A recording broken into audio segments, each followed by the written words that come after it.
ಇನ್ನು ವಿಠಲ್ ಭಟ್ರೆ, ಈಗ ಕುಜ ಬೆಂಕಿ, ಶನಿ ಗಾಳಿಯನ್ನು ಪ್ರತಿನಿಧಿಸುತ್ತೆ. ಹಾಗಿರುವಾಗ ಈ ಕುಜ ಮತ್ತು ಶನಿ ಮೀನ ರಾಶಿಯಲ್ಲಿ ಇರೋದು ಯಾವ್ಯಾವ ರಾಶಿಯ ಮೇಲೆ ಅದರ ಪರಿಣಾಮ ಇರುತ್ತೆ? ಯಾವ್ಯಾವ ರಾಶಿಯವರು ತುಂಬ ಎಚ್ಚರಿಕೆಯಿಂದ ಇರಬೇಕು ಅಂತೀರಿ? ಗುರವೇ ರಾಘವೇಂದ್ರಾಯ ಭಾರತೀಯತಯೇ ನಮಃ. ಗುರುಭ್ಯೋ ನಮಃ. ಈ ಮಂದಮಂಗಳ ಯೋಗ ಅಂತ, ಶನಿ ಮತ್ತು ಕುಜನ ಯುತಿಯನ್ನು ಮಂದಮಂಗಳ ಯೋಗ ಅಂತ ಕರಿತೀವಿ. ಈ ಮಂದಮಂಗಳ ಯೋಗದಲ್ಲಿ ಬಹುಮುಖ್ಯವಾಗಿ ಇದನ್ನು ನಾವು ತುಂಬ ಸುಲಭವಾಗಿ ಅರ್ಥ ಮಾಡ್ಬೇಕಾದ್ರೆ ಬಿಸಿ ತುಪ್ಪ ಅಂತ, ಉಗಿದರೆ ತುಪ್ಪ ವ್ಯರ್ಥ ಆಗ್ಬಿಡುತ್ತೆ, ನುಂಗಿದ್ರೆ ಗಂಟಲು ಸುಟ್ಟು ಹೋಗುತ್ತೆ ಅನ್ನುವಂಥ ಪರಿಸ್ಥಿತಿಯನ್ನು ಈ ಎರಡು ಗ್ರಹಗಳ ಯುತಿ ಸ್ಪಷ್ಟವಾಗಿ ತೋರಿಸ್ತದೆ. ಅದು ಪ್ರಪಂಚದ ಮೇಲೆ ಆಗಿರಬಹುದು, ವೈಯಕ್ತಿಕ ಒಬ್ಬೊಬ್ಬರ ರಾಶಿಯವರ ಮೇಲೆ ಬೇಕಾದರೂ ಆಗಿರಬಹುದು. ಪ್ರಪಂಚದಲ್ಲಿ ಆಗಲೇ ತೈಲದಿಂದಾಗಿ, LPG ಇತ್ಯಾದಿ CNG ಇಂದಾಗಿ ಬಿಸಿ ತುಪ್ಪ ಆಗೋಗಿದೆ, ದೇಶಗಳಿಗೆ ಬಿಸಿ ತುಪ್ಪ ಆಗೋಗಿದೆ. ಇನ್ನು ವೈಯಕ್ತಿಕ ಜಾತಕಗಳು ಬಿಡ್ತದ, ಅಲ್ಲೇ ಆದಾಗ ಇಲ್ಲೂ ಅದರ ಅವಸ್ಥೆ ಬಂದೇ ಬರ್ತದೆ.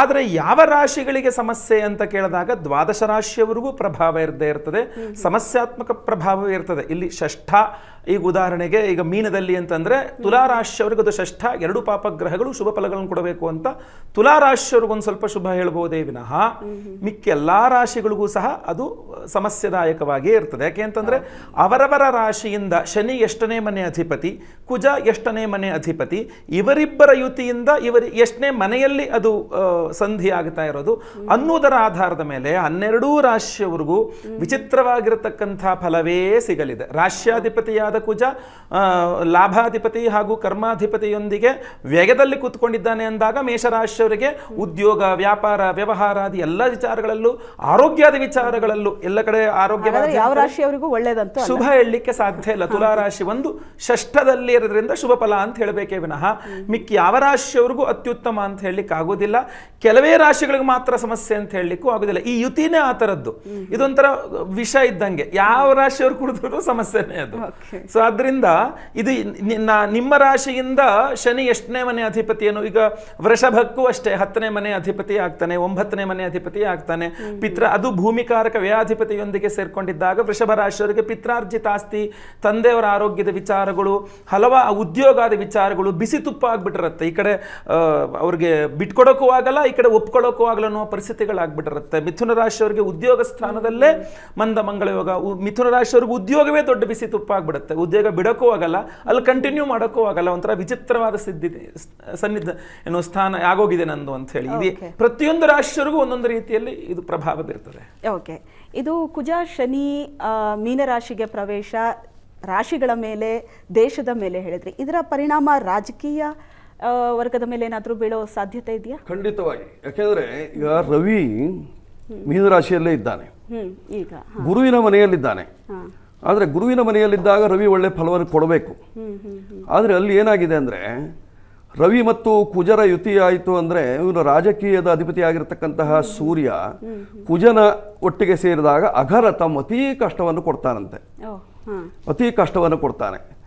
ಇನ್ನು ರವಿ ಶನಿಯ ಒಟ್ಟಿಗೆ ಸೇರಿದಾಗ ಅಲ್ಲಿ ಶತ್ರುತ್ವ, ರಾಜಕೀಯದಲ್ಲೇ ಗೊಂದಲಗಳು, ರಾಜಕೀಯದಲ್ಲೇ ಶತ್ರುತ್ವ, ಒಳ ಮನಸ್ಸು ಸರಿಯಾಗಿರೋದಿಲ್ಲ, ಒಳ ಮನಸ್ಸಿನಲ್ಲಿ ಬೇಗುದಿ ಹೊತ್ಕೊಂಡಿರ್ತದೆ. ಉದಾಹರಣೆಗೆ ವ್ರೀಹಿ ಅಗ್ನಿ ಅಂತ ಒಂದಿದೆ. ವ್ರೀಹಿ ಅಂದರೆ ಭತ್ತ, ಆ ಭತ್ತದ ಹೊಟ್ಟಿದೆ ನೋಡಿ, ಹೊಟ್ಟಿನ ರಾಶಿ, ಅದರ ಒಳಭಾಗದಲ್ಲಿ ಬೆಂಕಿ ಇದು ಕೆಂಡವನ್ನಿಟ್ಟಾಗ ಅದು ಶೀಘ್ರವಾಗಿ ಇದಾಗಲ್ಲ, ಅದೇನು ನಿಧಾನವಾಗಿ ಸುಡ್ತಾ ಇರ್ತದೆ. ಹೀಗಾಗಿ ಬಹಳ ಕಾಲದಿಂದಲೂ ಇರತಕ್ಕಂತಹ ಬೇಗುದಿಯನ್ನ ತನ್ನ ಒಡಲಲ್ಲೇ ಇಟ್ಟುಕೊಂಡಿರ್ತಕ್ಕಂತಹದ್ದು. ಈ ಸಂದರ್ಭ ಬಂದಿರತಕ್ಕಂತಹದ್ದು ಈಗ ಸಾಧಾರಣ 27 ವರ್ಷದ ನಂತರ ಅಂತ ಹೇಳ್ಬಹುದು. ಯಾಕೆಂದ್ರೆ 27 ವರ್ಷಕ್ಕೊಂದ್ಸರಿ, 30 ವರ್ಷಕ್ಕೊಂದ್ಸರಿ ಶನಿ ಚೇಂಜ್ ಆಗ್ತಾನೆ, ಮೀನರಾಶಿಗೆ ಬಂದಿರತಕ್ಕಂತಹದ್ದು. ಹಾಗಂತ ಇದು ಆರಂಭವಾಗಿದ್ದು ಯಾವಾಗಿಂದ? 2023ನೇ ಇಸ್ವಿಯಲ್ಲೇ ಆರಂಭ ಆಗಿ ಹೋಗಿದೆ. 2023ನೇ ಇಸ್ವಿ ಅಕ್ಟೋಬರ್ದಿಂದನೇ ಇದು ಆರಂಭವಾಗಿದೆ. ಆರಂಭವಾಗಿದ್ರು ಅದು ತನ್ನಿಂದ ತಾನೇ ಸ್ವಲ್ಪ ತಮ್ಮ ದೇಶಗಳನ್ನು ತಾವು ಉಳಿಸ್ಕೊಳ್ಬೇಕು ಹೇಳುವಂತಹ ಒಂದು ಅಹಂಕಾರದಿಂದ ಇದು ಬೆರೀತಾ ಇರ್ತಕ್ಕಂಥದ್ದು. ಇಲ್ಲಿ ನೋಡಿ, ಇಲ್ಲಿ ಕುಜ ಮತ್ತು ಶನಿ 2 ಗ್ರಹಗಳು. ಈ ಶನಿ ಏನಾಗಿದ್ದಾನೆ, ಮೀನರಾಶಿಯಲ್ಲಿದ್ದಾನೆ. ಶನಿ ಈ ಗ್ಯಾಸ್ ಇತ್ಯಾದಿಗಳನ್ನೆಲ್ಲ ಉತ್ಪಾದಿಸುವಂತಹ ಒಂದು ಪ್ರದೇಶ ಅಥವಾ ಮರಳಿನ ಪ್ರದೇಶ ಅಂತ ಹೇಳ್ಬೋದು. ಆ ಮರಳಿನ ಪ್ರದೇಶದಲ್ಲಿ ಅಥವಾ ಗ್ಯಾಸ್ ಬಾವಿ ಇತ್ಯಾದಿಗಳನ್ನು ಉತ್ಪಾದನೆಯನ್ನು ಮಾಡಿ ಲೋಕಕ್ಕೆಲ್ಲ ಹಂಚೋದು, ಕೊಡುವಂತಹ ಪ್ರದೇಶ. ಅದೇ ಜಲಸಂಧಿ, ಆ ತೈಲ ಸಂಧಿ, ಆ ಭಾಗದಲ್ಲಿ ಶನಿ. ಕುಜ ಯಾರು ಇಲ್ಲಿ ಅಂತಂದ್ರೆ ಅಮೇರಿಕ. ನಾವು ಉದಾಹರಣೆಗೆ ಟ್ರಂಪ್ ಅಂತ ನಾವು ತೆಗೆದುಕೊಳ್ಬಹುದು. ಅಂದ್ರೆ ತನ್ನತನವನ್ನು ಉಳಿಸಿಕೊಳ್ಳುವುದಕ್ಕಾಗಿ ಹೋರಾಟ. ಹೋರಾಟ. ಇಲ್ಲಿ ಹಾಸ್ಯ ಬುಧ ಸೇರ್ಕೊಂಡ. ಬುಧನು ಸತತ ಹಾಸ್ಯ ರುಚಿರ್ಜ್ಞ, ಅವನನ್ನು ನೋಡಿದ್ರೆ ಹಾಸ್ಯ ಕಂಡ ಕಾಣಿಸ್ತದೆ, ಲೋಕಕ್ಕೆಲ್ಲ ಹಾಸ್ಯಮಯವಾಗಿ ಮಾಡ್ತಾನೆ. ಹೌದು, ಒಂದು ಈ ರೀತಿ ರೀತಿಯಲ್ಲಿ ಅಪಹಾಸ್ಯ ಮಾಡುವಂತಹದ್ದು ಆಗಿದೆ. ಬುಧ. ಅಂದ್ರೆ ಅದು ಯಾಕಾಗಿ? ರಾಜಕೀಯಕ್ಕಾಗಿ. ಅಲ್ಲಿ ಸೂರ್ಯ ಇದ್ದಾನೆ. ಅಂದ್ರೆ ತನ್ನತನವನ್ನು ಉಳಿಸಿಕೊಂಡು ತಾನು ಮತ್ತೆ ಮೆರೆಯಬೇಕು ಅನ್ನುವಂತಹ ಒಂದು ಆಲೋಚನೆ, ತನ್ನ ಬಿಟ್ಟು ಯಾರು ಇಲ್ಲ ಹೇಳುವಂತಹ ಒಂದು ಅಹಂಕಾರ. ಆ ಅಹಂಕಾರವನ್ನು ಪ್ರತಿನಿಧಿಸುವುದು ಇಲ್ಲಿ ಕುಜ ಮತ್ತು ರವಿಯರ ಯುತಿಯಿಂದ. ಭೌಮೇನ ಅಘರತಾಂ ಅಂದ್ರೇನು? ಅತಿ ಕಷ್ಟವನ್ನ ಅನುಭವಿಸುವುದು, ಅತಿ ಕಷ್ಟವನ್ನು ಹಂಚುವುದು. ಇಲ್ಲಿ ಯಾರಿಗೆ? ಲೋಕಕ್ಕೆಲ್ಲ ಹಂಚುವುದು. ಈಗ ನೋಡಿ, ಅಲ್ಲಿ ಯುದ್ಧ ಆಗ್ತಾ ಇದೆ. ಆ ಯುದ್ಧದ ಪರಿಣಾಮ ಲೋಕಕ್ಕೆಲ್ಲ ಆಗ್ತಾ ಇದೆ. ಎಲ್ಲರೂ ಸಹಿತವಾಗಿ ಬೇಗುದಿ, ಯಾರ ಕಂಡಿದ್ರು ಸಹಿತವಾಗಿ ಯುದ್ಧ ಏನ್ ನಡೀತಿದೆ ಹೇಳಿ ಟಿವಿ ನೋಡ್ತಾ ಇರ್ತಾರೆ, ಅಥವಾ ಬೆಳಗ್ಗೆ ಪೇಪರ್ ನೋಡ್ತಾ ಇರ್ತಾರೆ. ಇದು ಮುಗೀತಾ, ಯುದ್ಧ ಮುಗೀತಾ ಹಾಳಿ, ಈ ರೀತಿಯಂತಹ ಸಮಸ್ಯೆಗಳು. ಇದಕ್ಕೆಲ್ಲ ಮೂಲ ಕಾರಣ ಆಗಿರತಕ್ಕಂಥದ್ದು ಮೀನರಾಶಿಯಲ್ಲಿ ಇರತಕ್ಕಂತಹ ಶನಿಯಿಂದ ಅಂತ ಹೇಳೋಣ. ಅವನು ಇಷ್ಟು ವರ್ಷದವರೆಗೆ ಸಂಚಾರ ಮಾಡಿಲ್ವಾ? ಆಗಿದೆ. ಕುಜನ ಯುತಿ ಆದಾಗ ಇದು ಅಪರೂಪಕ್ಕೆ ಆಗುವಂತಹದ್ದು. ಆ ಕುಜ ಮತ್ತು ಶನಿಯರ ಯುತಿ ಆಯಿತು ಅಂದ ತಕ್ಷಣದಲ್ಲಿ ಎಲ್ಲಾದ್ರೂ ಒಂದು ಭಾಗದಲ್ಲಿ ಯುದ್ಧ ಆಗಲೇಬೇಕು. ಇದು ಆಗಿಯೇ ಆಗುತ್ತೆ. ಇದು ಅಥವಾ ಕುಜ ಶನಿಯರ ಯುತಿ. ಯಾಕಂದ್ರೆ ಅವನನ್ನು ಕಂಡ್ರೆ ಇವನೇ ಆಗಲ್ಲ, ಇವನನ್ನು ಕಂಡ್ರೆ ಅವನೇ ಆಗಲ್ಲ. ಈ ರೀತಿಯಲ್ಲಿ ಇಬ್ರು ಪರಸ್ಪರ ಶತ್ರುಗಳಾಗಿರ್ತಾರೆ. ಆ ಶತ್ರುಗಳಾಗಿರ್ತಕ್ಕಂತಹ ಎರಡು ಸೇರಿದಾಗ ಅಲ್ಲಿ ಏನಾದ್ರೂ ಒಂದು ಅವಘಡಗಳು ನಡೆಯುವಂತಹ ಸಾಧ್ಯತೆ ಇರತಕ್ಕಂತಹದ್ದು. ಹೀಗಾಗಿ ಅವಘಡಗಳು ನಡೀತಾ ಇದೆ. ಅದು ಲೋಕಕ್ಕೆಲ್ಲ ಬೆಂಕಿಯಾಗಿ ಪರಿಣಮಿಸ್ತದೆ. ಇಲ್ಲಿ ಡ್ರೋನ್ ಅನ್ನು ಉಪಯೋಗಿಸಿದ್ರು. ಅದಕ್ಕೆ ಮೂಲ ಕಾರಣ ಯಾವುದು ಅಂದ್ರೆ, ಅಲ್ಲಿ ಬುಧನು ಅಲ್ಲಿ ಸೇರಿದ್ದಾನೆ. ಬುಧನು ಕುಂಭರಾಶಿ ಮೀನರಾಶಿಯಲ್ಲಿ ಪ್ರವೇಶ ಮಾಡುವಂತಹ ಸಂದರ್ಭದಲ್ಲಿ ಸೌಮ್ಯೇ ಗಂಧರ್ವ ಯಕ್ಷಾಣಾಂ ವಿಮಾನಸ್ಥಾನವಾಸಿನಾಂ ಅಂತ ಹೇಳ್ತದೆ. ಆ ವಿಮಾನ ಸ್ಥಾನದಲ್ಲಿ ಅಥವಾ ವಿಮಾನದಲ್ಲಿ ಅಥವಾ ಮೇಲಿನ ಭಾಗದಲ್ಲಿ ಬಂದು ಅಲ್ಲಿ ಏನನ್ನು ಅಗ್ನಿ ಸಂಬಂಧವಾದಂತಹ ಚೆಂಡನ್ನು ಹಾಕುವುದರ ಮೂಲಕವಾಗಿ ಅಲ್ಲಿ ಅಗ್ನಿ ಉತ್ಪಾದನೆ ಮಾಡುವಂತಹದ್ದು. ಇದಕ್ಕೆಲ್ಲ ಮೂಲ ಕಾರಣಗಳು ಆ 4 ಗ್ರಹಗಳು ಯಾವಾಗ ಸೇರಿದೆಯೋ ಆ 4 ಗ್ರಹಗಳು ಮಾಡುವಂತಹ ಕ್ರಿಯೆಗಳು. ಆ ಕ್ರಿಯೆಗಳಿಂದ ಲೋಕಕ್ಕೆಲ್ಲ ಕಂಟಕವಾಗಿ ಕಾಣಿಸ್ತದೆ. ಓಕೆ, ಇನ್ನು ಮುಂದಿನ ಬದಲಾವಣೆ ನೋಡ್ತಾ ಹೋದ್ರೆ, ಈಗ ಮೇಷರಾಶಿಗೆ ಸೂರ್ಯನ ಪ್ರವೇಶ, ರವಿ ಪ್ರವೇಶ, ಗ್ರಹಗಳ ರಾಜ ಅಂತ ಕರೀತಾರೆ ಸೂರ್ಯ. ಈಗ ಉಚ್ಚ ರಾಶಿಗೆ ಪ್ರವೇಶ ಮಾಡ್ತಾ ಇರೋದು.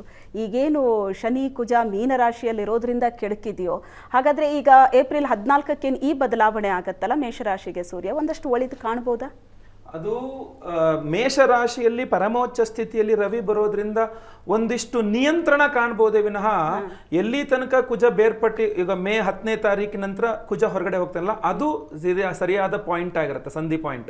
ಅಲ್ಲಿಂದ ಆಚೆಗೆ ಇದೆಲ್ಲ ನಿಧಾನಕ್ಕೆ ಸರಿ ಹೋಗ್ತಾ ಬರುತ್ತೆ. ಆದ್ರೆ ಇದರ ಎಫೆಕ್ಟ್ ಇದೆಯಲ್ಲ, ಇದು ಕನಿಷ್ಠ ಒಂದು 3 ರಿಂದ 4 ವರ್ಷ ನಾವು ಅನುಭವಿಸ್ಬೇಕು. 3 ವರ್ಷ ಕನಿಷ್ಠ ಅನುಭವಿಸ್ಬೇಕು. ಯಾಕೆಂದ್ರೆ ಈಗ ಮೀನರಾಶಿಯಲ್ಲಿರುವ ಶನಿ ಮುಂದೆ ಮೇಷರಾಶಿಗೆ ಬರ್ತಾನೆ. ಮೇಷರಾಶಿಯಲ್ಲಿ ನೀಚ ಸ್ಥಿತಿಯಲ್ಲಿ ಇರ್ತಾನೆ. ಶನಿ ಮೇಷರಾಶಿಯಲ್ಲಿ ನೀಚ ಸ್ಥಿತಿ ಇರಬೇಕಾದ್ರೆ ಇಡೀ ಪ್ರಪಂಚ ಪೂರ್ಣವಾಗಿ ಒಂದಿಷ್ಟು ಹಿನ್ನಡೆಯನ್ನ, ಕಷ್ಟವನ್ನ, ದುಃಖವನ್ನ ಪ್ರತಿಯೊಬ್ಬರು ಅನುಭವಿಸಬೇಕಾಗಿರತಕ್ಕಂಥ ಪರಿಸ್ಥಿತಿ ಅದು. ಆ ಏಳಿಗೆ, ಆ ಸುಖ ಇರೋದಿಲ್ಲ. ಆಯುಷ್ಯಂ ಜೀವನೋಪಾಯಂ ಮರಣಂಚ ಶನೇಶ್ಚರಾತ್ ಅಂತ ಹೇಳ್ತಾರೆ. ಸೊ ಆ ಜೀವನೋಪಾಯವನ್ನು, ಒಂದು ಕ್ವಾಲಿಟಿ ಲೈಫ್ ಏನಿದೆ ಅದು ಕೊಡೋನೇ ಶನಿ. ಕೊಡುವವನ ಹತ್ರನೇ ಪವರ್ಲೆಸ್ ಆಗ್ಬಿಟ್ರೆ ಅವನಿನ್ ಎಲ್ಲಿಂದ ಕೊಡ್ತಾನೆ? ಅವನ ಹತ್ರ ಪವರ್ ಇಲ್ಲ ಕೊಡ್ಲಿಕ್ಕೆ ಅಂತ. ಸೊ ಅದರಿಂದಾಗಿ ಇಡೀ ಪ್ರಪಂಚಾದ್ಯಂತ ಅನುಭವಿಸ್ಬೇಕು. ಇದು ಒಂಥರ ಕಿಡಿ ಈಗ ಹತ್ಕೊಂಡಿದ್ದು, ಅದರ ಮುಂದಿನ ಎಫೆಕ್ಟ್ಸ್, ಆಫ್ಟರ್ ಎಫೆಕ್ಟ್ಸ್ ಇದೆಯಲ್ಲ, ಅದೊಂದು 2-3 ವರ್ಷಗಳ ಕಾಲ ಖಂಡಿತ. ಯಾಕೆಂದ್ರೆ ನಾವು ಈ ಆರ್ಟಿಕಲ್ಸ್ ಇತ್ಯಾದಿಗಳು ಬರ್ತಾ ಇತ್ತು, ಇಂಥ ಕಡೆ ಇದಕ್ಕೆ ಪವರ್ ಪ್ಲಾಂಟ್ ಹೊಡೆದ್ರು, ಇಂಥ ಕಡೆ ಅದನ್ನ ರೆಡಿ ಮಾಡಕ್ಕೆ 6 ತಿಂಗಳು ಬೇಕು, 8 ತಿಂಗಳು ಬೇಕು, 1 ವರ್ಷ ಬೇಕು, 2 ವರ್ಷ ಬೇಕು. ಅದ್ರದ್ದೆಲ್ಲ ನಾವು ಓದ್ತಾ ಇದ್ದೇವಲ್ಲ, ಅದೆಲ್ಲ ಒಟ್ಟಿಗೆ ಸೇರ್ಕೊಂಡು ಸಮಸ್ಯೆ ಆಗಿ ನಮಗೊಂದು 2-3 ವರ್ಷ ಇದರಿಂದ ಹೊರಬರ್ಲಿಕ್ಕೆ, ಎಲ್ಲಿ ತನಕ ವೃಷಭಕ್ಕೆ ಶನಿ ಸಂಚಾರ ಆಗೋದಿಲ್ವೋ ಅಲ್ಲಿ ತನಕ ಪ್ರಪಂಚಾದ್ಯಂತ ಸ್ವಲ್ಪ ಹಿನ್ನಡೆಯನ್ನ ಅನುಭವಿಸಲೇಬೇಕಾಗ್ತದೆ. ಪ್ರತಿಯೊಬ್ಬ ರಾಶಿಯ ವಶಾತ್ ಕೂಡ ಇದನ್ನು ಅನುಭವಿಸಬೇಕಾಗ್ತದೆ. ಈಗ ಮಂದಮಂಗಳ ಯುತಿಯನ್ನ ಏನು ಅನುಭವಿಸಬೇಕಾಗ್ತದೆ ಪ್ರತಿಯೊಬ್ಬರು, ಅದೇ ರೀತಿಯಲ್ಲಿ ಮುಂದೆ ಶನಿ ಇನ್ನು 1-1.5 ವರ್ಷದ ನಂತರ ಏನು ಶನಿ ಮೇಷರಾಶಿಗೆ ಪ್ರವೇಶ ಮಾಡಲಿದ್ದಾನೆ, ಅದರ ನಂತರವೂ ಸಹ ಇದನ್ನು ಅನುಭವಿಸುವಂಥದ್ದು ಕ್ವಾಲಿಟಿ ಲೈಫ್ ಎಲ್ಲರಿಗೂ ಸಹ ಸ್ವಲ್ಪ ಡೌನ್ ಆಗ್ತಕ್ಕಂಥ ಸಾಧ್ಯತೆ ಜಾಸ್ತಿ ಇದೆ. ನೀವು ಹೇಳದಂತೆ ರವಿ ಉಚ್ಚ ಸ್ಥಿತಿಗೆ ಹೋದಾಗ ಕೆಲವಿಷ್ಟು ವಿಚಾರಗಳಲ್ಲಿ ಅನುಕೂಲ ಆಗ್ತದೆ. ಕೆಲವಿಷ್ಟು ಜನಕ್ಕೆ, ಕೆಲವಿಷ್ಟು ರಾಶಿ, ಕೆಲವಿಷ್ಟು ವಿಚಾರಗಳು ಅನುಕೂಲ ಆಗ್ತದೆ. ಈಗ ಸಿಂಹ ರಾಶಿಯವ್ರಿಗೊಂದು ಸ್ವಲ್ಪ ಅನುಕೂಲ ಆಗುತ್ತೆ, ಮೇಷಕ್ಕೇನೆ ಸ್ವಲ್ಪ ಒಳ್ಳೆಯ ಅನುಕೂಲ ಆಗುತ್ತೆ, ಪಂಚಮಾಧಿಪತಿ ಉಚ್ಚ ಸ್ಥಿತಿಯಲ್ಲಿರೋದ್ರಿಂದ. ಬಹಳ ಮುಖ್ಯವಾಗಿ ಸಿಂಹರಾಶಿಯವ್ರಿಗೆ ಅನುಕೂಲ ಆಗ್ತದೆ, ತುಲಾರಾಶಿಯವ್ರಿಗೆ ಅನುಕೂಲ ಆಗ್ತದೆ, ಧನುರಾಶಿಯವ್ರಿಗೆ ಅನುಕೂಲ ಆಗ್ತದೆ. ಈ ರೀತಿ ಯಾಕೆಂದ್ರೆ ಒಬ್ಬರಿಗೆ ಪಂಚಮಾಧಿಪತಿ, ಒಬ್ಬರಿಗೆ ಭಾಗ್ಯಾಧಿಪತಿ, ಒಬ್ಬರಿಗೆ ರಾಶ್ಯಾಧಿಪತಿ, ಒಬ್ಬರಿಗೆ ಭಾಗ್ಯದಲ್ಲಿ ಉಚ್ಚ ಸ್ಥಿತಿಯಲ್ಲಿರ್ತಾನೆ. ಸೊ ಒಂದಿಷ್ಟು ರಾಶಿಯವರಿಗೆ ರವಿ ಉಚ್ಚ ಸ್ಥಿತಿಗೆ ಹೋಗಿದ್ರಿಂದಾಗಿ ಅನುಕೂಲ ಆಗ್ತದೆ ಖಂಡಿತವಾಗಿ. ಮಂದಮಂಗಳ ಯುತಿ ಅನ್ನುವಂಥದ್ದು ಮೇ 10ನೇ ತಾರೀಕಿನ ತನಕ ಇದೆ, 11ನೇ ತಾರೀಕಿಗೇನೋ ಹೋಗ್ತಕ್ಕಂಥದ್ದು. ಅಲ್ಲಿ ತನಕ ಮಾತ್ರ ಈ ಶನಿ ಕುಜರ ಯುತಿ ಇದೆಯಲ್ಲ, ಇರೋದನ್ನ ಅನುಭವಿಸ್ಲಿಕ್ಕೆ ಕೊಡುವುದಿಲ್ಲ. ಈಗ ಒಬ್ಬ ವ್ಯಕ್ತಿ ಕೈಲಿ ಎಲ್ಲೋದು ಇದೆ, ಒಂದು 2 ಕೋಟಿ ರೂಪಾಯಿನ ಕಾರ್ ಇದೆ ಅವನ ಹತ್ರ, ಬಟ್ ಹೋಗ್ಲಿಕ್ಕೆ ಆಗೋದಿಲ್ಲ ಎಲ್ಲಿಗೆ ಅಂತಂದ್ರೆ ಅವನಿಗೆ ಡ್ರೈವರ್ ಸಿಗಿಲ್ಲ ಅಂತನೋ, ಅಥವಾ ಇವನಿಗೆ ಎಲ್ಲೂ ಪ್ರಯಾಣ ಮಾಡಬೇಡ ಅಂದ್ರು ಅಂತನೋ, ಎಲ್ಲದೂ ಇದೆ ಬಟ್ ಅದನ್ನು ಅನುಭವಿಸುವ ಯೋಗ ಇಲ್ಲ ಅಂತ. ಸೊ ಎಲ್ಲಿ ತನಕ ಈ ಶನಿ ಕುಜ ಯುತಿ ಇರುತ್ತದೋ, ಪ್ರತಿಯೊಂದು ನಾ ಆಗ್ಲೇ ಹೇಳದಂತೆ ಒಂದೊಂದು ರಾಶಿಯವರಿಗೂ ಒಂದೊಂದು ರೀತಿಯಲ್ಲಿ, ಮೇಷ ವೃಷಭ ಅವರಿಗೆ ಅವರ ಒಂದು ಸ್ಥಾನಮಾನ, ಅವರ ರಾಶಿಯಿಂದ ಎಷ್ಟನೇ ಮನೆ ಅನ್ನೋದರ ಆಧಾರದ ಮೇಲೆ, ಹೀಗೆ ಪ್ರತಿಯೊಂದು ರಾಶಿಯವರು ಸಹ ಈ ಮಂದಮಂಗಳ ಯುತಿಯ ಒಂದು ನೆಗೆಟಿವ್ ಎಫೆಕ್ಟ್ಸ್ ನ ಅನುಭವಿಸಲೇಬೇಕಾಗ್ತದೆ. ಆ ರೇರ್ ಆಫ್ ಏನೋ ಹೋಪ್ ತರ ಒಂದು ಎಂತೋ ಮುಳುಗೋನ್ ಹುಳ್ಕಡ್ಡಿ ಆಸರೆ ತರ ರವಿಯಿಂದ ಒಂದಿಷ್ಟು ಅನುಕೂಲ ಆಗ್ತದೆ. ನೀವು ಹೇಳಿದಂತೆ ಪರಮೋಚ್ಚ ಸ್ಥಿತಿಯ ರವಿಯಿಂದ ಅನುಕೂಲ ಆಗ್ತದೆ. ಎಲ್ಲಾ ರಾಶಿಯವ್ರಿಗೆ ಆಗದೆ ಇದ್ರು ಕೆಲವು ರಾಶಿಗಳಿಗೆ ಖಂಡಿತ ಆಗುತ್ತೆ, ಬಟ್ ಮೀನ ರಾಶಿಯವ್ರಿಗೆ ಅಷ್ಟು ಒಳ್ಳೇದಾಗಲ್ಲ. ಯಾಕೆಂದ್ರೆ ಷಷ್ಠ್ಯಾಧಿಪತಿಯಾಗಿ ವೇಗದಲ್ಲಿ ಪರಮೋಚ್ಚ ಸ್ಥಿತಿ ಅಂದಾಗ ಅವ್ರಿಗೆ ಇನ್ನೂ ಸಮಸ್ಯೆನೆ. ಅವರ ರಾಶಿಯಲ್ಲಿ ಮಂದಮಂಗಳ ಯುತಿ, ಈ ಕಡೆ ವೇಗದಲ್ಲಿ ಷಷ್ಠ್ಯಾಧಿಪತಿ ಪರಮೋಚ್ಚ, ಮೀನ ರಾಶಿಯವರಿಗೆ ಬಹಳ ನೆಗೆಟಿವ್ ಎಫೆಕ್ಟ್ ಆಗ್ತದೆ ಇದು ರವಿ ಉಚ್ಚ ಸ್ಥಿತಿಗೆ ಹೋದ್ರು ಕೂಡ. ಎಸ್ ಗುರುಜಿ, ಈಗ ಶನಿ ಕುಜ ಮೀನ ರಾಶಿಯಲ್ಲಿರೋದು ಜಗತ್ತಿಗೂ ಒಳ್ಳೇದಲ್ಲ, ದೇಶಕ್ಕೂ ಒಳ್ಳೇದಲ್ಲ, 12 ರಾಶಿಯವರಲ್ಲಿ ಯಾರಿಗೂ ಒಳ್ಳೇದಲ್ಲ ಅಂತ ಅಂದ್ರೆ, ಈಗ ಮೀನದಲ್ಲಿರುವಂತಹ ರವಿ ಏಪ್ರಿಲ್ 14ಕ್ಕೆ ಮೇಷರಾಶಿಗೆ ಪ್ರವೇಶ ಮಾಡ್ತಾನೆ ಅಂದ್ರೆ ಯಾವ ರಾಶಿಯವರಿಗೆ ಇದರ ಒಳ್ಳೆ ಪರಿಣಾಮಗಳಿರುತ್ತೆ? ಒಂದಷ್ಟು ಒಳಿತನ್ನ ಎಕ್ಸ್ಪೆಕ್ಟ್ ಮಾಡ್ಬೋದಾ ರಾಶಿ ಪ್ರಕಾರ ಹೋದ್ರೆ? ನೋಡಿ, ರಾಶಿ ಪ್ರಕಾರವಾಗಿ ನಾವು ಚಿಂತನೆಯನ್ನು ಮಾಡೋದಿದ್ರು, ಕುಜನು ಈಗ ವ್ಯಯದಲ್ಲಿದ್ದಾನೆ ಮೇಷರಾಶಿಯವರಿಗೆ. ವ್ಯಯ ಇದ್ದೇ ಇರ್ತದೆ, ನಷ್ಟ ಇದ್ದೇ ಇರ್ತದೆ. ಆದರೆ ರವಿ ಬರೋದ್ರಿಂದ ಏನು ಪ್ರಯೋಜನ ಅಂದರೆ ರಾಜಕೀಯ ವಲಯದಲ್ಲಿ ಸ್ವಲ್ಪ ಮಟ್ಟಿಗೆ ಬದಲಾವಣೆ ಆಗುವ ಸಾಧ್ಯತೆ ಇದೆ. ಸೊ ಅವನು ರಾಜಗ್ರಹವಾದ್ರಿಂದ ರಾಜಕಾರಣಿಗಳಿಗೆ, ರಾಜಕೀಯದಲ್ಲಿ ಕೆಲಸ ಕಾರ್ಯಗಳನ್ನು ಮಾಡತಕ್ಕಂಥವ್ರಿಗೆ, ಅಥವಾ ಸರ್ಕಾರಿ ಉದ್ಯೋಗದಲ್ಲಿ ಇರ್ತಕ್ಕಂಥವ್ರಿಗೆ, ಅವರಿಗೆಲ್ಲ ಪ್ರಯೋಜನಗಳು ಕಾಣಿಸ್ತದೆ. ಆದರೆ ಅಲ್ಲಿ ಶುಕ್ರನೂ ಇದ್ದಾನೆ. ಈಗ ರವಿ ಅಲ್ಲಿ ಬಂದ ತಕ್ಷಣದಲ್ಲೇ ಶುಕ್ರ ಮತ್ತು ರವಿಯರ ಯುತಿ ಆಗುತ್ತೆ. ಅಲ್ಲೂ ಸಹಿತವಾಗಿ ಸಾಕಷ್ಟು ತೊಂದರೆಗಳಿದ್ದಾವೆ. ಯಾಕೆಂದ್ರೆ ಶುಕ್ರ ರವಿಯರು ಶತ್ರುಗಳು, ಪರಮ ಶತ್ರುಗಳು. ಹೀಗಾಗಿ ಅಲ್ಲೂ ಶತ್ರುತ್ವ ಉಂಟಾಗುವಂತಹದ್ದಿದೆ. ಈಗ ಈ ಮೇಷರಾಶಿಯವರಿಗೂ ಹೇಳುವಷ್ಟು ಸುಖ ಏನಿಲ್ಲ. ರಾಜಕೀಯದಲ್ಲಿ ಒಳ್ಳೆಯ ಯಶಸ್ಸನ್ನು ಕಾಣಲಿಕ್ಕೆ ಸಾಧ್ಯತೆ ಇದೆ ಒಂದು. ಇನ್ನು ಎರಡನೇದಾಗಿ ಈ ಶನಿ ಮತ್ತು ಕುಜರ ದೃಷ್ಟಿ ಯಾವ ಯಾವ ರಾಶಿಯ ಮೇಲೆ ಬೀಳ್ತದೆ ಅವರಿಗೆಲ್ಲರಿಗೂ ತೊಂದರೆ ಆಗುವ ಸಾಧ್ಯತೆ ಇರತಕ್ಕಂಥದ್ದು. ನೋಡಿ, ಉದಾಹರಣೆಗೆ ನಾವು ಈಗ ಕುಜನನ್ನು ತೆಗೆದುಕೊಂಡ್ರೆ, ಕುಜ 4 ಮತ್ತು 8ನೇ ಮನೆಯನ್ನ ಮತ್ತು 7ನೇ ಮನೆಯನ್ನ ಪೂರ್ಣ ದೃಷ್ಟಿಯಲ್ಲಿ ನೋಡ್ತಾನೆ. 4ನೇ ಮನೆ ಅಂದ್ರೆ ಈಗ ನಿತ್ಯ ಸ್ಥಳದಿಂದ ಅವನು 4ನೇ ಮನೆ ಅಂದ್ರೆ ಮಿಥುನ ರಾಶಿಯನ್ನು ನೋಡ್ತಾ ಇದ್ದಾನೆ. 7ನೇ ಮನೆ ಅಂದ್ರೆ ಕನ್ಯಾ ರಾಶಿಯನ್ನು ನೋಡ್ತಾ ಇದ್ದಾನೆ. 8ನೇ ಮನೆ ಅಂದ್ರೆ ತುಲಾ ರಾಶಿಯನ್ನು ನೋಡ್ತಾ ಇದ್ದಾನೆ. ಈ 3 ರಾಶಿಗಳಿಗೂ ಎಫೆಕ್ಟ್ ಇದ್ದೇ ಇರ್ತದೆ. ಆದ್ರೆ ಗುರು ಇದ್ದದ್ರಿಂದ, ಮಿಥುನ್ ರಾಶಿಯಲ್ಲಿ ಗುರು ಇದ್ದು ತುಲಾ ರಾಶಿಯನ್ನು ನೋಡುವುದರಿಂದ ಆ ತುಲಾ ರಾಶಿಯವರು ಸ್ವಲ್ಪ ಮಟ್ಟಿಗೆ ಬಚಾವಾಗಲಿಕ್ಕೆ ಸಾಧ್ಯತೆ ಇದೆ. ಇನ್ನು ಶನಿಯ ದೃಷ್ಟಿಯನ್ನು ನೋಡುವಾಗ ವೃಷಭ ರಾಶಿಯ ಮೇಲೆ ಶನಿ ದೃಷ್ಟಿ ಇದೆ. ಅವನು 3ನೇ ಮನೆಯನ್ನ, 7ನೇ ಮನೆಯನ್ನ ಅಂದ್ರೆ ಕನ್ಯಾ ರಾಶಿಯನ್ನು ನೋಡ್ತಾ ಇದ್ದಾನೆ. 10ನೇ ಮನೆ ಅಂದ್ರೆ ಧನು ರಾಶಿಯನ್ನು ನೋಡ್ತಾ ಇದ್ದಾನೆ. ಹೀಗಾಗಿ ಈ 3 ಮನೆಯನ್ನು ಸಹಿತವಾಗಿ ನೋಡ್ತಾ ಇದ್ದಾನೆ. ಆ 3 ಮನೆಯವರಿಗೂ ಸಹಿತವಾಗಿ ಶನಿಯ ಪ್ರಭಾವದಿಂದ ತೊಂದರೆ ಆಗುವಂತಹ ಸಾಧ್ಯತೆ ಇದೆ. ಆದ್ರೆ ಇಲ್ಲಿ ನಾವು ತೆಗೆದುಕೊಳ್ಳೋದಿದ್ರೆ, ಈಗ ಮೀನರಾಶಿ ಅಧಿಪತಿ ಗುರು, ಅವನು ಗುರು ಮಿಥುನ ರಾಶಿಯಲ್ಲಿ ನಿಂತು ಅವನು ತನವನ್ನ ಕಾಪಾಡಿಕೊಂಡು 5ನೇ ಮನೆಯನ್ನ, 7ನೇ ಮನೆಯನ್ನ, 9ನೇ ಮನೆಯನ್ನ ಪೂರ್ಣ ದೃಷ್ಟಿಯಲ್ಲಿ ನೋಡ್ತಾ ಇರ್ತಾನೆ. ಅಂದ್ರೆ ಆ ಗುರುವಿನ ದೃಷ್ಟಿ ಇರತಕ್ಕಂತಹದ್ದು ತುಲಾ ರಾಶಿಯ ಮೇಲಿದೆ, ಧನು ರಾಶಿಯ ಮೇಲೆ ಇರ್ತದೆ, ಕುಂಭ ರಾಶಿಯ ಮೇಲೆ ಇರ್ತದೆ. ಆ ರಾಶಿಗಳನ್ನ ಅವನು ಕಾಪಾಡ್ತಾ ಇರ್ತಾನೆ. ಹೀಗಾಗಿ ಆ ಗುರುವಿನ ದೃಷ್ಟಿ ಯಾವ ರಾಶಿಯ ಮೇಲಿದೆಯೋ, ಗುರುವಿನ ಬಲ ಯಾರ್ಯಾರಿಗಿದೆಯೋ ಅವರು ಸ್ವಲ್ಪ ಮಟ್ಟಿಗೆ ಬಚಾವಾಗಲಿಕ್ಕೆ ಸಾಧ್ಯತೆ ಇದೆ. ಅದಿಲ್ಲದೆ ಹೋದ್ರೆ ಆ ಪಾಪಗ್ರಹಗಳ ದೃಷ್ಟಿ ಬಿತ್ತು ಅಂತ ಆದಾಗ ಪ್ರತಿಯೊಬ್ಬರಿಗೂ ಸಹಿತವಾಗಿ ತೊಂದರೆಯನ್ನು ಕೊಡ್ತಾನೆ, ಸಾಕಷ್ಟು ಚಿಂದಿಯನ್ನು ಮಾಡೇ ಮಾಡ್ತಾನೆ. ಹೀಗಾಗಿ ಅಲ್ಲಿ ಶನಿ ಮತ್ತು ಕುಜರು ಯೋಗಕಾರಕರಾದರೂ ಈ ಸಂದರ್ಭದಲ್ಲಿ ಕಠಿಣ ಯೋಗದಲ್ಲಿದ್ದಾರೆ. ಪಾಪಗ್ರಹಗಳು ಒಂದಕ್ಕೆ ಒಂದು ಸೇರಿದಾಗ ಅದಕ್ಕೆ ಯೋಗಕ್ಕೆ ಕಠಿಣ ಯೋಗ ಅಂತ ಹೆಸರು. ಲೋಕವೇ ಕಠಿಣ ಸಮಸ್ಯೆಯನ್ನ ಎದುರಿಸುತ್ತೆ ಹೇಳುವಂತಹದ್ದನ್ನು ನಾವು ಎದುರಿಸಿದೆ ಅಂತ ನಾವು ಕಾಣಲಿಕ್ಕೆ ಸಾಧ್ಯತೆ ಇರತಕ್ಕಂಥದ್ದು. ಯಾಕೆಂದ್ರೆ ಹಿಂದೂ ನಡೆದಿದೆ, ಅದು ಇಂದು ನಡೀತಾ ಇದೆ, ಮುಂದೂ ಆಗುವ ಸಾಧ್ಯತೆ ಇದೆ. ಓಕೆ, ಅಂದ್ರೆ ಈ ಟೈಮ್ ಸರಿ ಇಲ್ಲ ಅಂತ ಅರ್ಥ. ಒಟ್ಟಾರೆ ಕಠಿಣ ಸಮಯ. ಓಕೆ, ಈ ಕಠಿಣ ಸಮಯದಲ್ಲಿ ಒಂದಷ್ಟು ಎಚ್ಚರಿಕೆ ಅಗತ್ಯ ಇದೆ. ಸೊ ಏನ್ ಎಚ್ಚರಿಕೆ ವಹಿಸಬೇಕು ವಿಠಲ್ ಭಟ್ರೆ? ಎಚ್ಚರಿಕೆ ಅನ್ನುವಂಥದ್ದು ಬಹಳ ಮುಖ್ಯವಾಗಿ ಒಂದೊಂದು ರಾಶಿಯವರು ಒಂದೊಂದು ವಿಚಾರಗಳಲ್ಲಿ ಎಚ್ಚರಿಕೆ ವಹಿಸಬೇಕಾಗತ್ತೆ.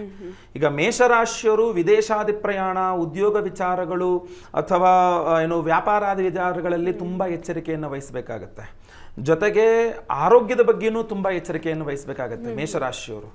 ವೃಷಭ ರಾಶಿಯವರು ಉದ್ಯೋಗದ ವಿಚಾರದಲ್ಲಿ ಎಚ್ಚರಿಕೆ ವಹಿಸಬೇಕು. ಬಹಳ ಮುಖ್ಯವಾಗಿ ಲಾಸ್ ತುಂಬಾ ಜಾಸ್ತಿ ಆಗ್ತಾ ಇರುತ್ತೆ, ಹೇಳಿಕೊಳ್ಳಲಾಗದಂಥ ಲಾಸ್. ವೃಷಭ ರಾಶಿಯವ್ರಿಗೆ ಹೆಂಗಾಗ್ಬಿಡುತ್ತೆ ಅಂದ್ರೆ ಲಾಸ್ ಅಲ್ಲಿ ಇರ್ತಾರೆ, ಬಟ್ ಬಾಯ್ ಬಿಟ್ಟು ನಾನು ಲಾಸ್ ಅಲ್ಲಿ ಇದ್ದೀನಿ ಅಂತ ಹೇಳ್ಕೊಳ್ಳುವ ಪರಿಸ್ಥಿತಿಯಲ್ಲಿ ಇರೋದಿಲ್ಲ. ಹೇಳ್ಕೊಂಡ್ಬಿಟ್ರೆ ಬೇರೆ ಬೇರೆ ಪ್ರಾಬ್ಲಮ್ ಆಗುತ್ತೆ ಅಥವಾ ಲಾಸ್ ಜಾಸ್ತಿ ಆಗ್ಬಿಡುತ್ತೆ ಎನ್ನುವಂತಹ ಬಿಸಿ ತುಪ್ಪದ ಸಮಸ್ಯೆ. ಮಿಥುನ ರಾಶಿಯವರಿಗೆ ಇನ್ನೊಂದು ರೀತಿಯಲ್ಲಿ ಅಂದ್ರೆ ಅವರಿಗೆ ಕೆಲವಿಷ್ಟು ಕಡೆ ಪ್ರಾಫಿಟ್ ಕಾಣ್ತಾ ಇದೆ ಕಣ್ಣಿಗೆ, ಕೈಗೆ ಸಿಗ್ತಾ ಇಲ್ಲ. ಆ ಪ್ರಾಫಿಟ್ಗೋಸ್ಕರ ಇಲ್ದಿರೋದೆಲ್ಲ ಒಪ್ಕೊಂಡು ಆಯ್ತು ನಿನಗೆ ಜೈ ಅಂದ್ಕೊಂಡಿರ್ಬೇಕಾದ ಪರಿಸ್ಥಿತಿ. ಒಂಥರ ಬಿಸಿ ತುಪ್ಪ ಅವ್ರಿಗೂ ಉದ್ಯೋಗದ ವಿಚಾರದಲ್ಲಿರಬಹುದು ಅಥವಾ ಪಿತ್ರಾರ್ಜಿತ ಆಸ್ತಿ ವಿಚಾರದಲ್ಲಿರಬಹುದು. ಆಮೇಲೆ ನನ್ನ ಆರೋಗ್ಯ ಸರಿ ಇಲ್ಲ, ನನ್ನ ಟೈಮ್ ಸರಿ ಇಲ್ಲ, ಅವ್ರು ಏನು ಹೇಳಿದ್ರು ನಾನು ಕೇಳ್ಕೊಂಡು ಸುಮ್ಮನೆ ಇರಬೇಕು ಅನ್ನುವ ಪರಿಸ್ಥಿತಿ ಮಿಥುನ ರಾಶಿಯವ್ರದ್ದು. ಅದೇ ರೀತಿಯಲ್ಲಿ ಕರ್ಕಾಟಕ ರಾಶಿಯವರಿಗೆ ಬಂದ್ರೆ ಸ್ವಲ್ಪ ವ್ಯತ್ಯಾಸ ಆಗ್ತದೆ. ಕರ್ಕಾಟಕ ರಾಶಿಯವರಿಗೆ ವಿವಾಹ, ದಾಂಪತ್ಯ ಅಥವಾ ಪಾರ್ಟ್ನರ್ಶಿಪ್ ವಿಚಾರಗಳಲ್ಲಿ, ದೂರ ಪ್ರಯಾಣಾದಿಗಳಲ್ಲಿ ಕರ್ಕಾಟಕ ರಾಶಿಯವರಿಗೆ ವಿಶೇಷ ಪ್ರಭಾವ ಇರ್ತದೆ. ಈ ಮಂದಮಂಗಳ ಯುತಿ ಅವರಿಗೆ ಅದೆಲ್ಲ ಸಮಸ್ಯೆಗಳನ್ನು ಕೊಡ್ತಾ ಇರ್ತದೆ. ಕರ್ಕಾಟಕ ರಾಶಿಯವರಿಗಂತೂ ಉದ್ಯೋಗದ ವಿಚಾರವು ದೊಡ್ಡ ಬಿಸಿ ತುಪ್ಪ ಆಗ್ಬಿಡುತ್ತೆ. ಈ ಕಡೆ ಹೆಕ್ಟಿಕ್ ಆಫ್ ವರ್ಕು, ಕೆಲಸ ರಿಸೈನು ಮಾಡೋಕ್ಕಾಗಲ್ಲ, ಇನ್ನೊಂದು ಕಡೆ ಕೆಲಸ ಸಿಗೋದಿಲ್ಲ. ಈಗಿರೋ ಕೆಲಸ ನನ್ನ ಕೈಯಲ್ಲಿ ಮಾಡೋಕ್ಕಾಗಲ್ಲ, ಒಬ್ಬ ಮನುಷ್ಯ ಎಷ್ಟು ಮಾಡೋಕ್ಕೆ ಸಾಧ್ಯ, ಇದಕ್ಕಿಂತ ಜಾಸ್ತಿ ಮಾಡೋದು ನಾನು ಹೆಂಗೆ ಮಾಡೋಕ್ಕಾಗತ್ತೆ ಅಂತ ಕೂಗಾಡ್ತಾ ಇರ್ತಾರೆ. ಆ ಥರ ಅವ್ರಿಗೆ ತಡ್ಕೊಳಕ್ಕಾಗಲ್ಲ. ಅದರಲ್ಲೂ ಆಶ್ಲೇಷ ನಕ್ಷತ್ರ ಕರ್ಕಾಟಕ ರಾಶಿಯವರಿಗಂತೂ ಸಿಟ್ಟು ತುಂಬಾ ಜಾಸ್ತಿ ಇರುತ್ತೆ, ಅವರು ಬರ್ಸ್ಟೇ ಆಗ್ಬಿಡ್ತಾರೆ, ಸ್ವಲ್ಪ ಸಮಸ್ಯೆ ಮಾಡ್ಕೊಳ್ತಾರೆ ಉದ್ಯೋಗಕ್ಕೆ. ಸಿಂಹ ರಾಶಿಯವರಿಗೆ ರವಿ ಪರಮೋಚ್ಚ ಸ್ಥಿತಿಗೆ ಬಂದಾಗ ಸ್ವಲ್ಪ ಮಟ್ಟಿಗೆ ಅವರಿಗೆ ಒಂದು ನೆಮ್ಮದಿ ಕಾಣಬಹುದು. ಆದರೆ ಈ ಅಷ್ಟಮ ಶನಿಯಲ್ಲಿ ಮಂದಮಂಗಳ ಯುತಿಯಾಗಿರೋದ್ರಿಂದ ಆರೋಗ್ಯ ಮತ್ತೆ ವಾಪಸ್ ಅವ್ರಿಗೆ ಅದೇ ರೀತಿ ಸಮಸ್ಯೆಗಳನ್ನು ಕೊಡ್ತಾ ಇರುತ್ತೆ ಸಿಂಹ ರಾಶಿಯವರಿಗೆ. ಕನ್ಯಾ ರಾಶಿಯವರಿಗೆ ಸಪ್ತಮದಲ್ಲಿಯೇ ಅಷ್ಟಮ ಪಂಚಮ ಷಷ್ಠ್ಯಾಧಿಪತಿಯ ಯುತಿಯಾಗಿರೋದ್ರಿಂದಾಗಿ ಆರೋಗ್ಯದ ವಿಚಾರ ಒಂಥರ ಅವರಿಗೆ ಹೊರಗಡೆ ನೋಡ್ಲಿಕ್ಕೆ ತುಂಬಾ ಚೆನ್ನಾಗಿ ಆರೋಗ್ಯವಾಗಿದೆ ಅಂತ, ಬಟ್ ಅವ್ರ ಮನಸ್ಸು ಸರಿಯಾಗಿಲ್ಲ, ಏನೋ ಆಗೋಗಿದೆ, ನನಗೆ ಏನೋ ಆಗೋಗಿದೆ ಅನ್ನುವ ಭ್ರಮೆ ಅವ್ರಿಗೆ ತುಂಬಾ ಹಿಂಸೆ ಕೊಡ್ತಾ ಇರುತ್ತೆ. ಮಕ್ಕಳ ವಿಚಾರದಲ್ಲಿ ಕೈ ಹಾಕಿದ ಕೆಲಸಗಳೆಲ್ಲ ಅರ್ಧಂಬರ್ಧ ಆಗಿದೆ, ಯಾವುದು ಫುಲ್ಫಿಲ್ ಆಗ್ತಾ ಇಲ್ಲ ಅನ್ನುವ ಟೆನ್ಷನ್ ಜಾಸ್ತಿ ಇರುತ್ತೆ. ಸಾಲಗಳ ವಿಚಾರದಲ್ಲಿ ಸ್ವಲ್ಪ ಟೆನ್ಷನ್ಗಳು ಜಾಸ್ತಿ ಆಗ್ಬಿಡುತ್ತೆ. ಅದೆಲ್ಲ ಬಿಸಿ ತುಪ್ಪ ಆಗ್ಬಿಡುತ್ತೆ ಅವರಿಗೆ. ನುಂಗಕ್ಕೂ ಆಗಲ್ಲ, ಬಿಡೋಕ್ಕಾಗಲ್ಲ. ಕೆಲವಿಷ್ಟು ಪರಿಸ್ಥಿತಿ ಕೈ ಹಾಕ್ಬಿಟ್ಟಿದೀವಿ, ಈಗ ವಾಪಸ್ಸು ಬರೋಕ್ಕಾಗಲ್ಲ, ಆ ಸ್ಟೇಜ್ ಇಂದ ಮುಂದುವರೆಗೂ ಆಗ್ತಾ ಇಲ್ಲ ಅನ್ನೋ ರೀತಿ ಕನ್ಯಾ ರಾಶಿಯವರಿಗೆ ಆಗ್ಬಿಟ್ಟಿರುತ್ತೆ.